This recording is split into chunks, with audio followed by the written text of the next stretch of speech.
18 de abril de 1521. El Palacio Episcopal de Worms. Los hombres más poderosos de Europa están reunidos en una sola sala. El emperador electo Carlos V, con apenas 21 años, gobernante del Sacro Imperio Romano Germánico, observa desde su trono. A su alrededor, electores, príncipes, obispos, embajadores. El aire huele a cera de velas y a poder concentrado. En el centro de esa sala, de pie, solo, hay un monje de 37 años. Le hacen dos preguntas. ¿Son tuyos estos libros? ¿Los retractas? Y ese monje, con la voz firme de alguien que ha aceptado las consecuencias de lo que está a punto de decir, responde: a menos que sea convencido por el testimonio de las Escrituras o por razones claras. Mi conciencia está cautiva de la palabra de Dios. No puedo ni quiero retractarme de nada. Que Dios me ayude. Ni amén. Quizás hayas escuchado una versión más famosa de este momento. Aquí estoy, no puedo hacer otra cosa. Es una frase extraordinaria. También es probable que nunca la haya dicho. Esas palabras no aparecen en ningún testimonio manuscrito ocular de la Dieta de Worms, solo en versiones impresas posteriores, lo que sugiere que fueron añadidas por impresores para darle más efecto dramático. Lo que Lutero realmente dijo está documentado, y es igual de poderoso. La sala estalló en tumulto. El emperador lo despidió, pero nadie llega a ese momento sin cicatrices. Las de Lutero empezaron 16 años antes, en un camino de tierra en Alemania, en una tormenta eléctrica. Para entender al hombre que estuvo de pie en esa sala, hay que entender de qué tenía miedo. No del emperador, no del papa, tan de algo mucho más antiguo que cualquiera de los dos. Martín Lutero no nació para ser monje. Su padre, Hans Luther, era un minero que había prosperado hasta convertirse en un pequeño empresario. Su ambición para su hijo era clara: la ley, una carrera respetable, un futuro seguro. En 1501, Lutero se matriculó en la Universidad de Erfurt, una de las más prestigiosas del Sacro Imperio. En enero de 1505, obtuvo su maestría. Todo iba según el plan, hasta el 2 de julio de 1505. Un estudiante de 21 años camina solo por un sendero cerca de Stotternheim. El cielo se oscurece de golpe. La tormenta se levanta con una violencia repentina. Un rayo golpea directamente a su lado, tan cerca que lo derriba al suelo. En lo que cree que son sus últimos segundos de vida, grita: «¡Ayúdame, Santa Ana! O así me haré monje». Santa Ana era la patrona de los mineros, el mundo de su padre. En el terror absoluto, Lutero se aferró a lo que su padre había dejado atrás.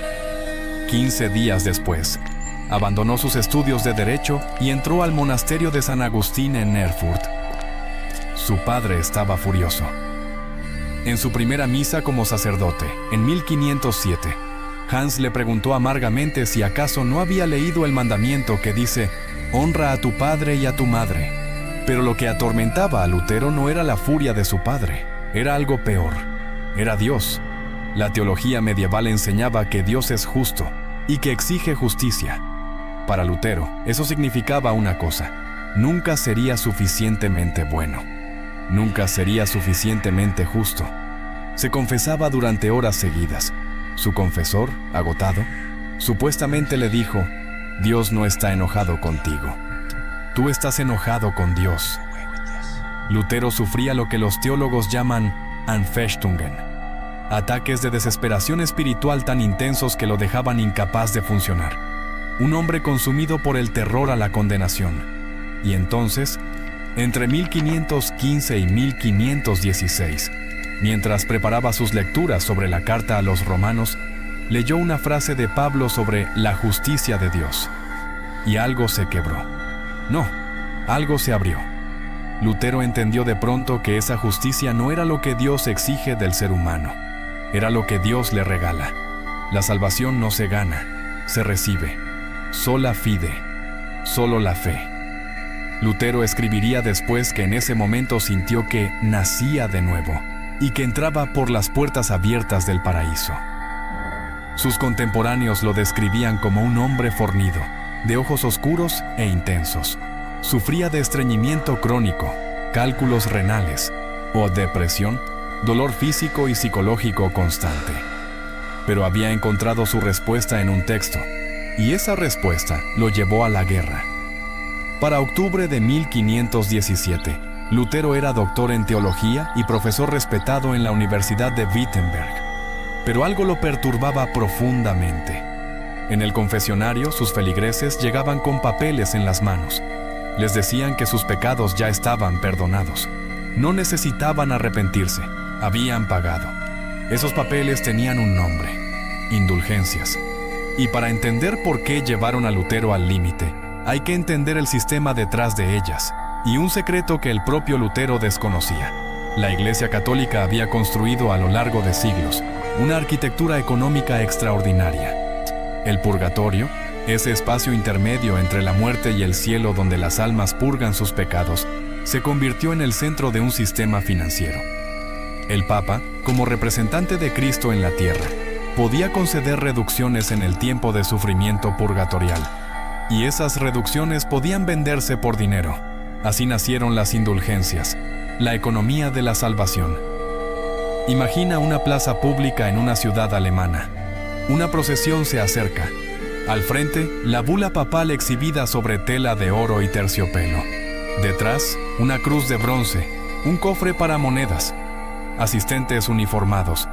Y en el centro de todo, un hombre llamado Johann Tetzel, fraile dominico, predicador con un talento teatral que hoy lo habría convertido en estrella de televisión.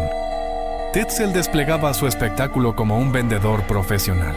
A su frase más famosa, reconstruida a partir de testimonios documentados de la época, resonaba por las plazas. Tan pronto como la moneda en el cofre suena, el alma del purgatorio salta. Vendía indulgencias por pecados pasados, por pecados futuros, por pecados que aún no habías cometido. Y su apelación emocional era devastadora. ¿No escuchan las voces de sus padres muertos llorando desde el purgatorio? Podrían liberarlos por una pequeña limosna. Pero aquí es donde la historia se vuelve más oscura de lo que Lutero jamás imaginó. El arzobispo Alberto de Maguncia tenía 3 posiciones episcopales simultáneamente, algo completamente ilegal bajo el derecho canónico. Para obtener el permiso del Papa León X, había pedido prestados 10.000 ducados a la familia Fugger, los banqueros más poderosos de Europa.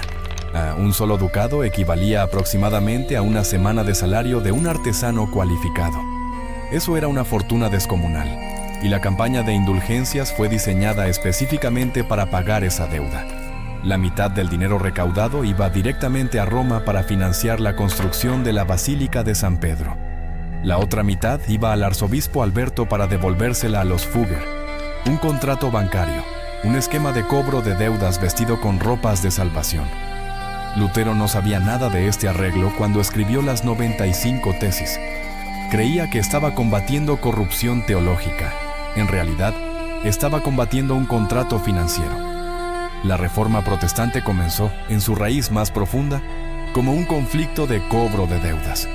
Y el hombre en la cima de todo esto, el Papa León X, miembro de la familia Medici, mi papa renacentista que necesitaba sumas enormes para continuar la construcción de la basílica más grande del mundo, iniciada por su predecesor Julio II en 1506.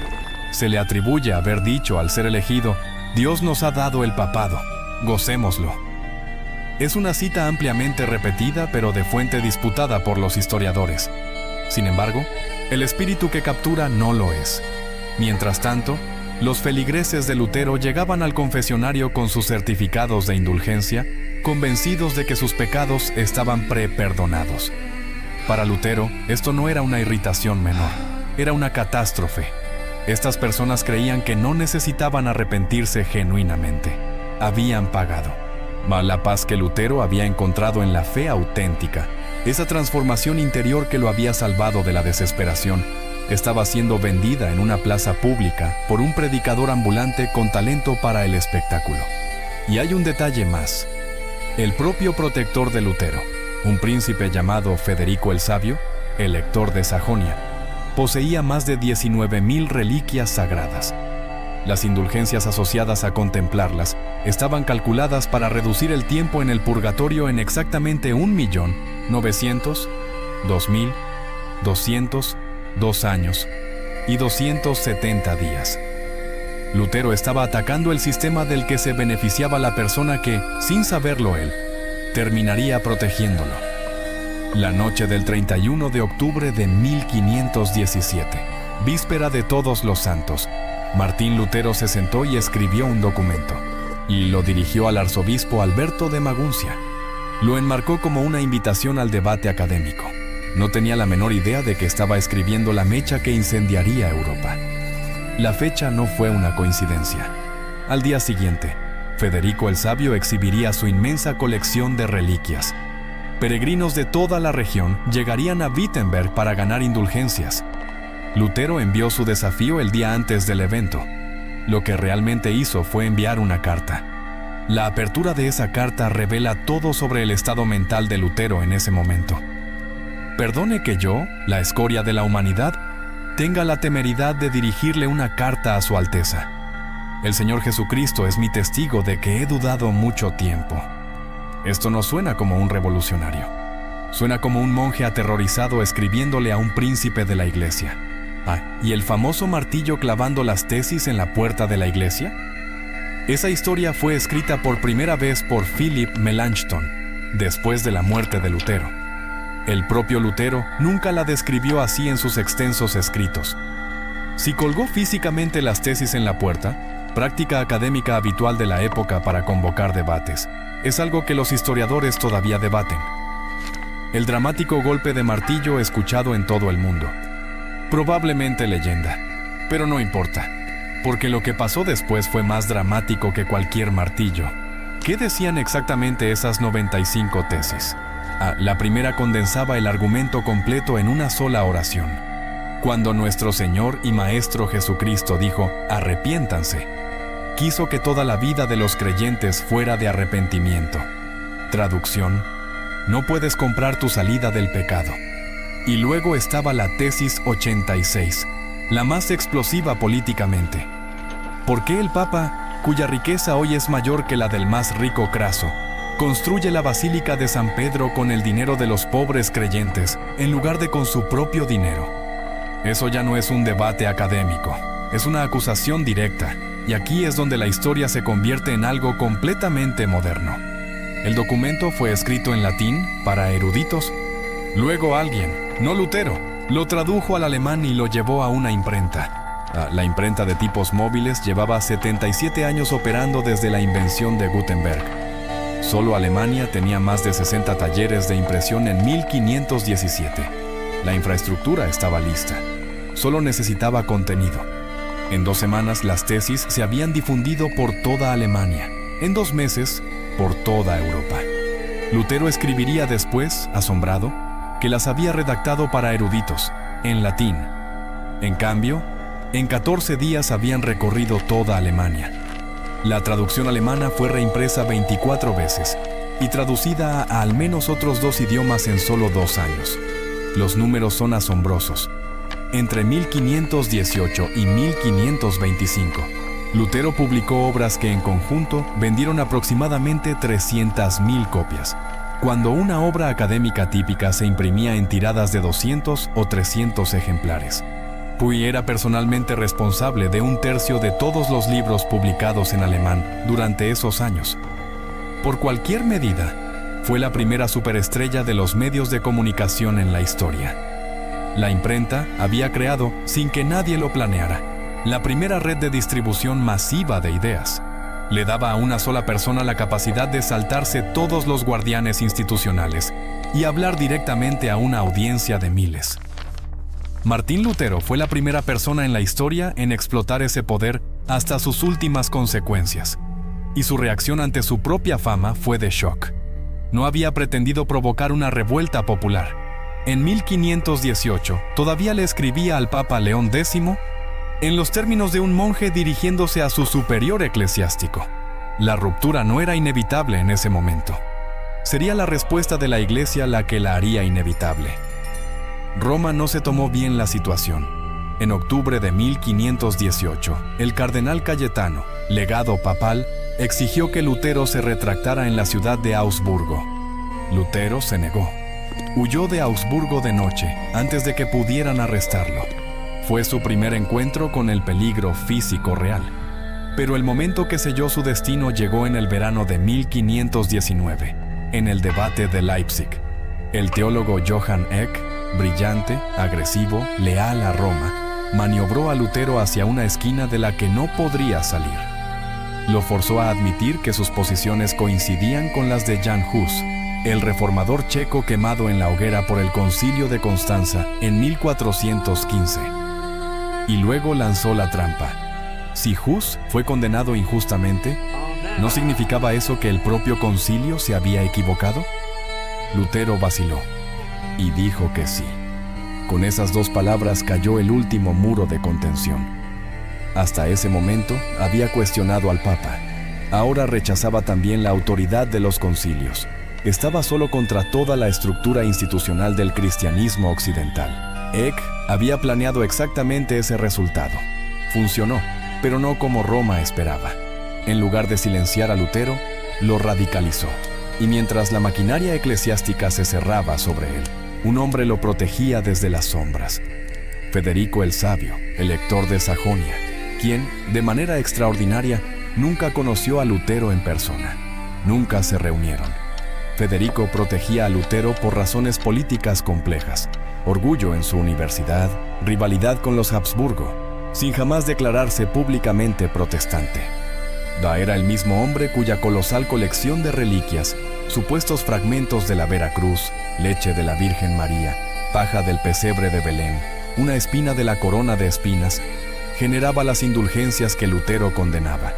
Y aún así, lo protegía en silencio, desde lejos, sin explicar jamás por qué.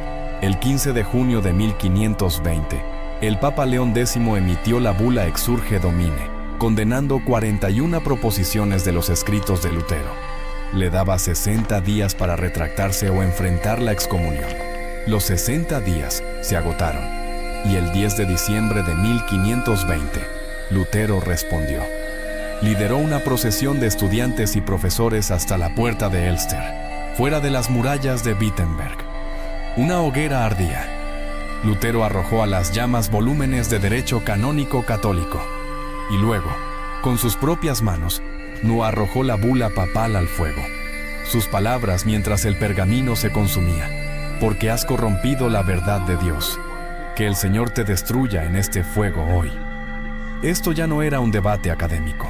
Era un monje diciéndole públicamente al Papa, a través del fuego, que el Papa no tenía autoridad sobre él. No había vuelta atrás.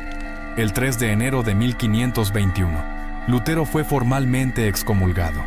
Estaba fuera de la iglesia. El emperador Carlos V lo citó a comparecer ante la Dieta de Worms. Le concedió salvoconducto.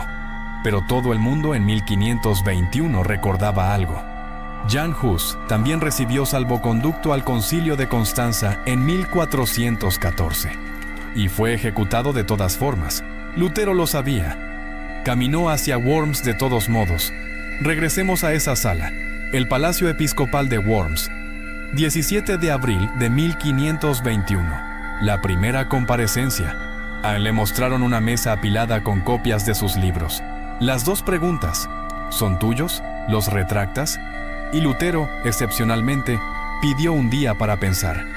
Algunos en la sala lo interpretaron como debilidad, otros como la señal de un hombre que se tomaba en serio su propia conciencia.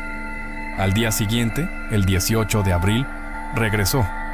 Distinguió sus libros en categorías. Algunos eran obras devocionales que nadie objetaba. Otros, ataques a prácticas corruptas. Otros, ataques a individuos quizás demasiado ásperos en su tono. Y luego llegó la respuesta que ya conocemos. Mi conciencia está cautiva de la palabra de Dios.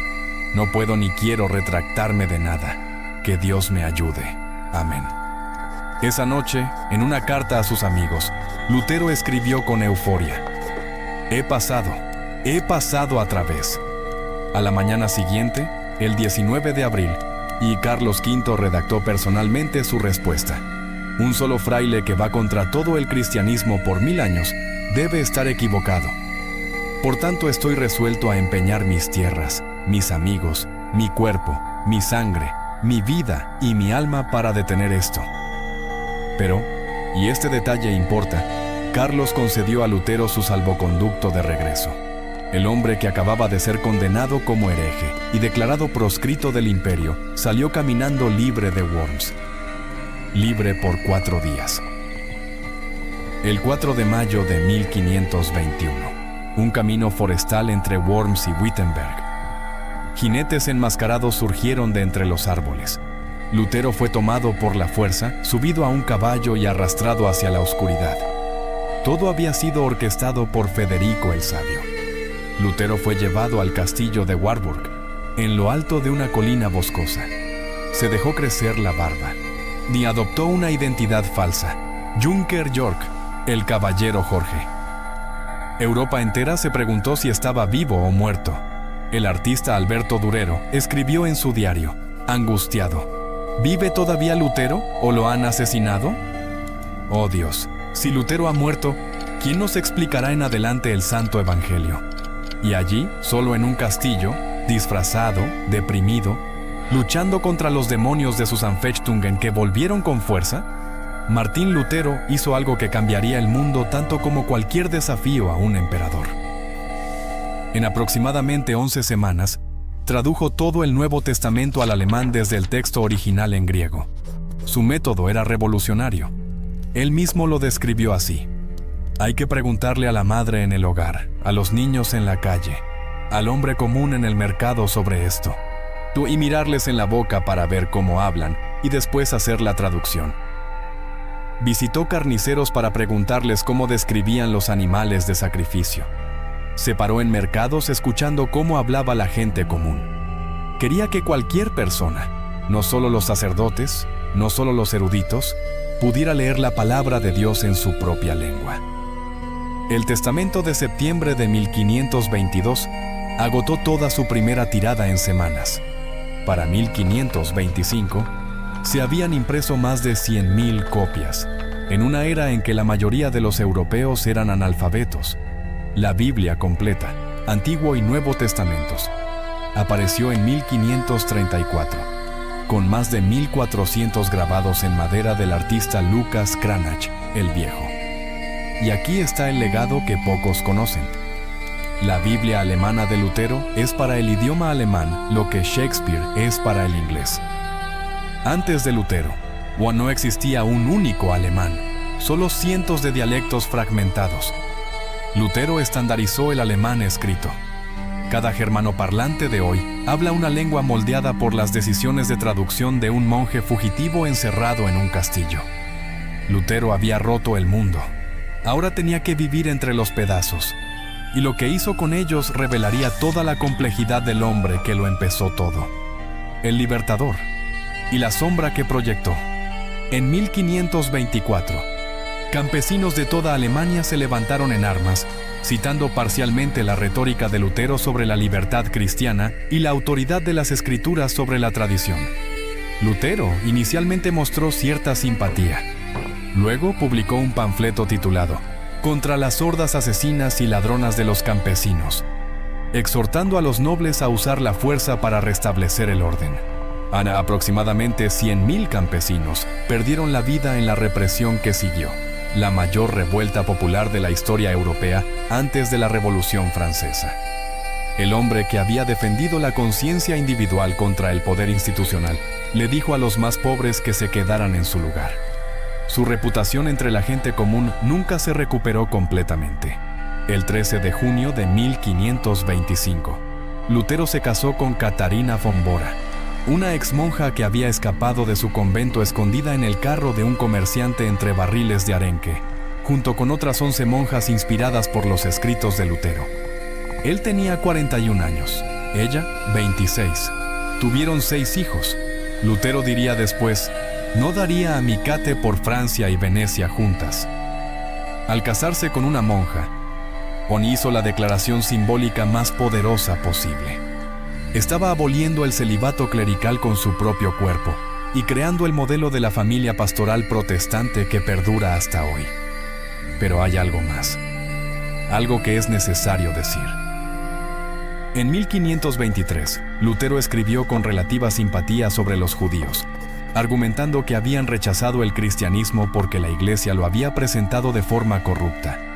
Cuando los judíos no se convirtieron masivamente a su cristianismo reformado, su posición cambió de forma dramática y perturbadora. En 1543, publicó Sobre los judíos y sus mentiras, un texto profundamente antisemita en el que exigía medidas de persecución contra las comunidades judías, destruir sus lugares de culto, confiscar sus propiedades, prohibir a sus maestros religiosos y forzarlos a trabajos compulsivos. 400 años después, Julius Streicher, el editor nazi del periódico Der Stürmer, citó a Lutero por su nombre durante los juicios de Nuremberg como precursor de la política nazi. Los escritos antisemitas de Lutero fueron republicados por el régimen nazi y distribuidos en escuelas alemanas. El cumpleaños de Lutero es el 10 de noviembre. La noche de los cristales rotos, Kristallnacht, ocurrió la noche del 9 al 10 de noviembre de 1938. La Iglesia Evangélica Luterana de América se disculpó formalmente por los escritos antisemitas de Lutero en 1994.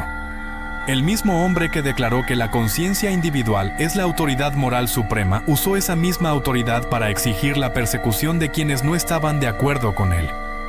Esta contradicción no es un detalle menor. Es central para entender quién fue Martín Lutero, o para cuando murió, en 1546. Aproximadamente un tercio de Europa se había convertido a alguna forma de protestantismo. La fractura que él inició desembocaría en la Guerra de los 30 años, 8 millones de muertos, regiones enteras del Sacro Imperio que perdieron un tercio de su población total. Hoy hay 900 millones de protestantes en el mundo. Los Estados Unidos, fundados en gran medida por disidentes protestantes, llevan el ADN teológico de Lutero en la separación constitucional de Iglesia y Estado. Johann Sebastian Bach firmaba sus partituras Soli Deo Gloria, a Dios solo la gloria, una frase luterana. Toda la tradición de la música coral y de órgano occidental fluye a través del canal que Lutero abrió. Martín Lutero murió el 18 de febrero de 1546 en Eisleben, la misma pequeña ciudad donde había nacido el 10 de noviembre de 1483. Había viajado allí en pleno invierno a los 62 años, con la salud quebrantada para mediar una disputa entre condes locales. Después de su muerte, encontraron un trozo de papel junto a su cama. Sus últimas palabras escritas: Wir sind Bettler, hoc est verum. Somos mendigos, esto es verdad. El hombre que se paró ante un emperador y dijo: que Dios me ayude, amén, terminó describiéndose como un mendigo. El mismo hombre. La distancia entre esas dos frases es la Reforma entera. Hoy, 900 millones de personas rezan en iglesias que existen por la conciencia de ese mendigo. El martillo que puede o no haber golpeado una puerta de iglesia en Wittenberg en 1517. La carta que llegó donde ninguna carta había llegado antes. El monje que tenía miedo de Dios, y en ese miedo cambió el mundo.